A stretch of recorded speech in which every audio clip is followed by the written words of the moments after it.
MSNBC's Howard Feynman and military analyst Bill Arkin. Howard, I love it. When you come in, wisdom reaches the room. The big picture finally in a horrible case. I keep thinking about those people killed, those people in those high stories, and they had to choose between jumping and burning to death. Somebody figured out and wanted that to happen. Chris, this is the worst we've ever had. Chris, there's been a lot of strong preaching and praying going on in this country over the last few days. I know. George Bush at a mosque, the church is filled overflowing, first night of the Jewish New Year tonight.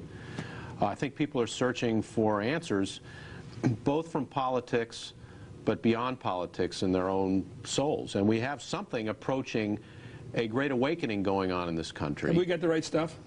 Of course we have the right stuff. Of course we have the right stuff. And I think what's been interesting for me writing for Newsweek this week was to look at George Bush kind of growing up before our eyes. He is the classic baby boomer, late bloomer. Late bloomer. Late bloomer. By his own account. Guy who didn't do a heck of a lot until he was nearly 40, who straightened up his life, who focused, who met the right woman, got right with God, and took on the responsibilities and the fate that he had no idea was awaiting for him. The first day, because of security concerns, notes scribbled on a paper when he went and gave his speeches, you know, he wasn't right there. But you saw over the days, from that day to this, a guy meeting his responsibility and growing before our eyes. And I think that's true of our generation also, Chris. That's the other thing that's interested me here. You know, the boomers have lately become fascinated by the idea of service and sacrifice, but they've done it, as usual, vicariously through going to see Saving Private Ryan or whatever. I know. This is the real thing now.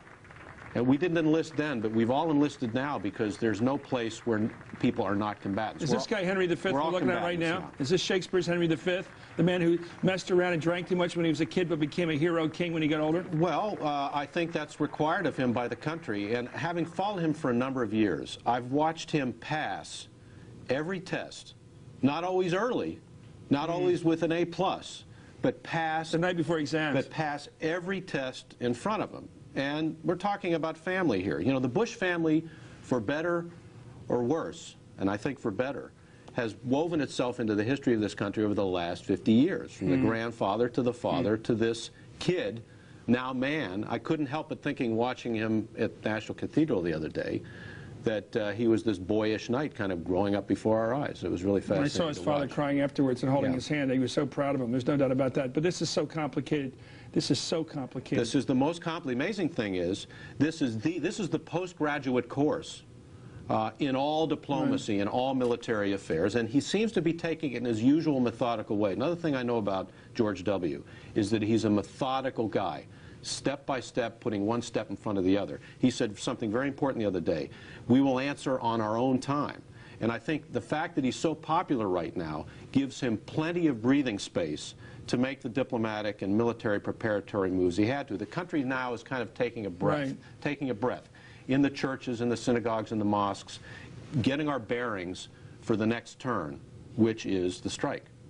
I think that's smart if he does that. The word crusade, I think, was misused. That was the one. It suggests an impulsive, let's go out and do it. That's not what was wrong with it. We'll pick our own time. Also, it's telling the Arabs, here we come again. Well, it's the Crusades, that's a word. And he also killed all the Jews, too, which wasn't exactly the best part of the Crusades. No, but the Crusades has a very specific meaning to in the Muslim world. Which is?